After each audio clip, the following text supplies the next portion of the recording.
We're going to be making a toad house like this one. It is built using slab construction, and we're going to start by making the base of the house. So you will have a long piece of clay, and you are going to use 2 slab sticks here and just roll the clay. You might need to stand up. You're going to keep rolling the clay until your rolling pin touches the sticks. So it is going to get a little bit longer. So if you see any lumps, you want to keep rolling until it is a nice, smooth surface.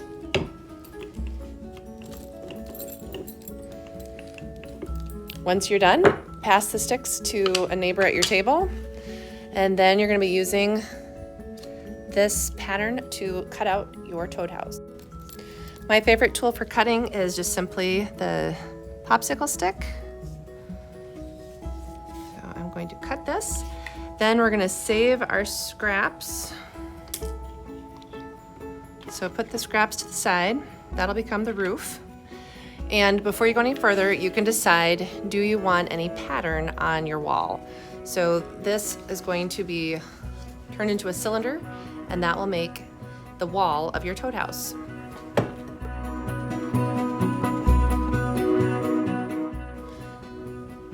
For your wall texture, we have lots of options. This will make a stone look. We have bricks. We have a rolling pin with flower texture, a rolling pin with hearts, a rolling pin that will make little pebble marks.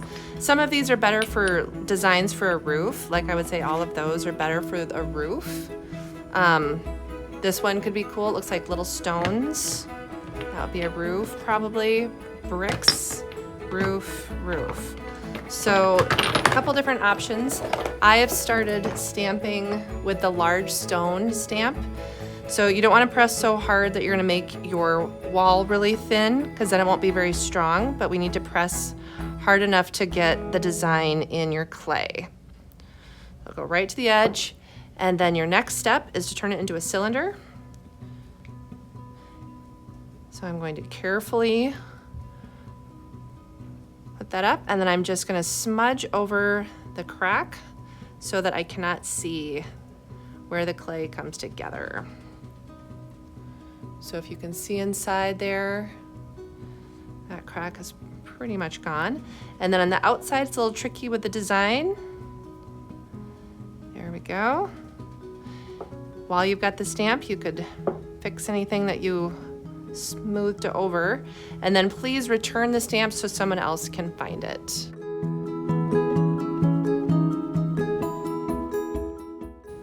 The 2 main choices you have for a roof are to do a cone roof like this, or to do a leaf roof like this.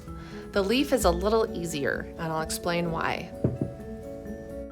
To make the roof, you're going to take your scraps and a chunk of clay from the table, and you're going to wedge them together. So to wedge the clay means to kind of press it down, turn it over, not too long because it'll dry your clay out, but we want to kind of incorporate all this clay so it's all like one piece of clay. Then I'm going to kind of form this into kind of a hamburger patty. There you go. That'll make it easier to roll with a rolling pin. We need to roll it big enough to either be a leaf or a cone, and the cone shape looks kind of like a Pac-Man. This will fold together like that and then make a cone shape. So this time when we're rolling, we're going to be turning the cloth so that the clay is kind of making a big circle, like if you're rolling pie dough or pizza crust. So you're going to keep rolling and turning the clay. Now, if you can, if no one else is using them, try to use those sticks to make sure that it's a good thickness. Sometimes the circle gets too big and you can't reach the sticks. There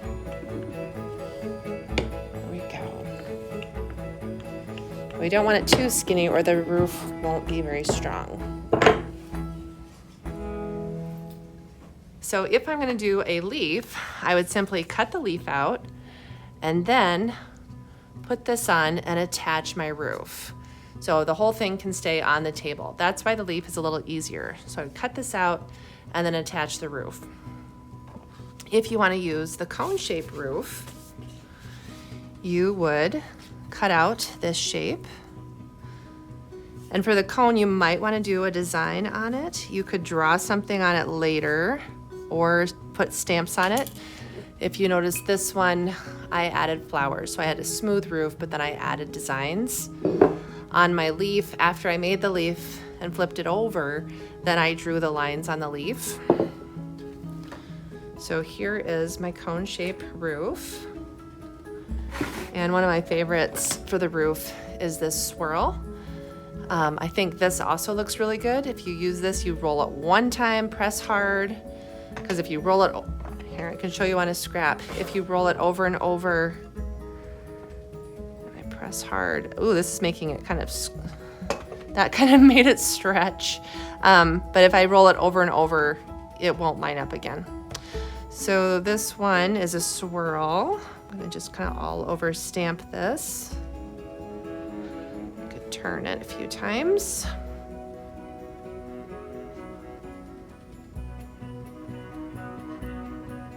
There we go.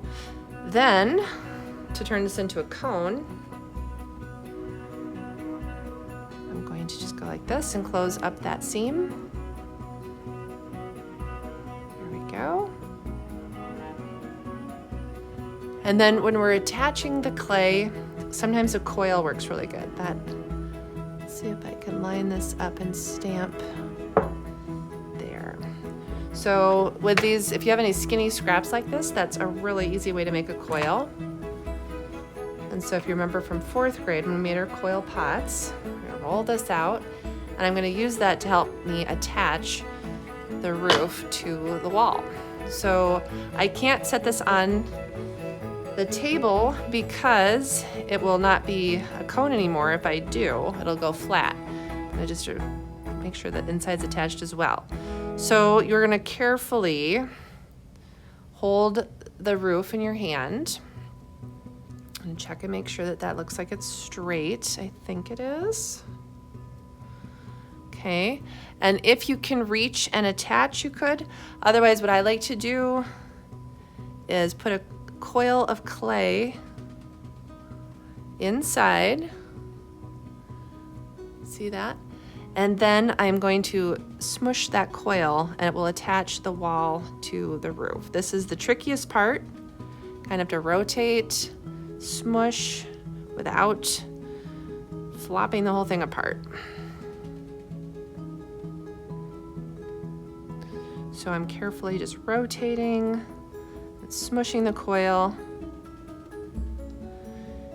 You could also try to attach it on the outside, like take a tool, see if you can get in and attach on the outside as well.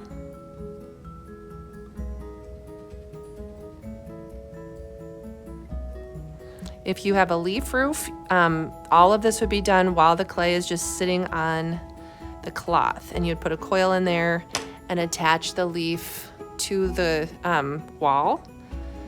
And then I'm gonna flip it back over carefully.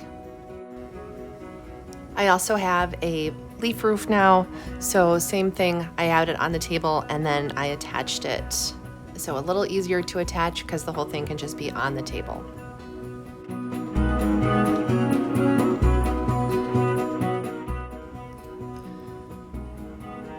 On day 2, we'll probably add details, and so to decide where your door should go, what I would suggest is to rotate your toad house around and see where it looks like the roof lifts up a little bit.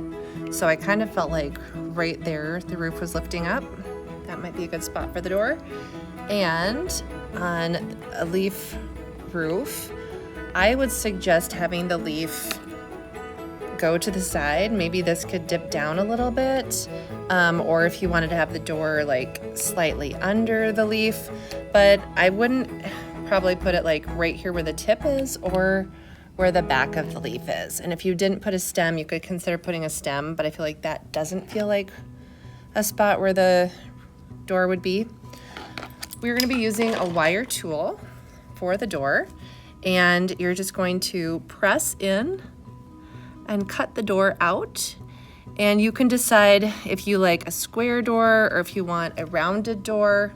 So if you look at this one, I made a rounded door, and then I also put a door frame around it. And actually on the one with the cone roof, I did the same thing. I do have some stamps of doors, so if you wanted to stamp a door, this one, I guess it has a back door that's closed. So that's what this was, is I used a stamp and just put the door on.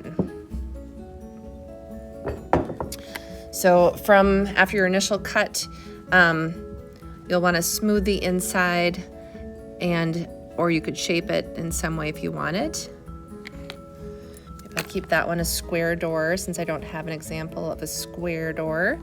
And then on this one, let's see, I think we said right in here. Again, I'm just going to press in, cut down.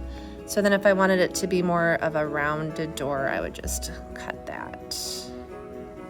Here we go.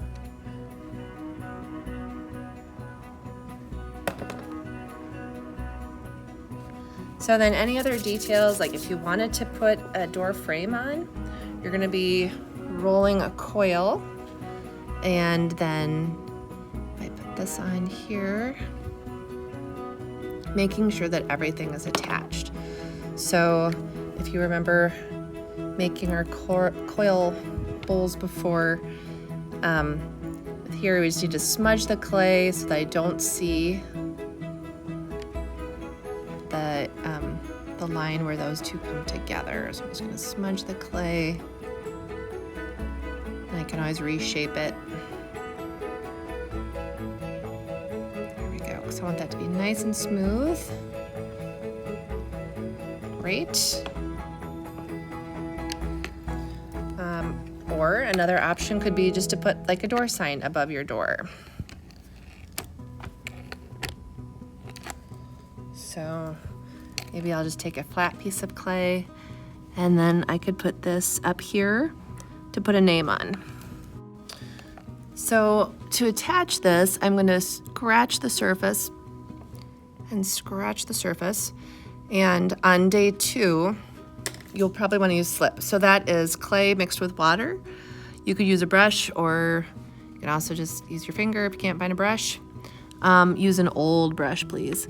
And then I'm going to squish this on, but then I also need to make sure that I'm attaching it around the edge. So you could use a tool, or I could just use like a pencil. Then I'll probably have to draw some of my wood design back in there, just to make sure that gets attached. If you want to do a window, you could again take your wire tool, and I like to just make circle windows because I think they're easy. So if you just twist this, that will make a circle window. If you put a, here we go, get my hand out of the way. I just took this and it scooped it out. And then if you wanted to do a chimney, if it's on the leaf, that's easy. If it is on the cone shape roof, let me move this one out of the way, you need to make sure it is going straight up. So if I have a chimney and I attach it, it is going to look weird. So in order for it to go up, I just need to cut this at an angle, and then I would attach it with the slip, and now my chimney is angled up. And before you attach it, make sure you look at the door. Does it make sense to have the chimney there? Like, we don't want to end up having it right in the middle. Okay, so good luck, and let's see some great details.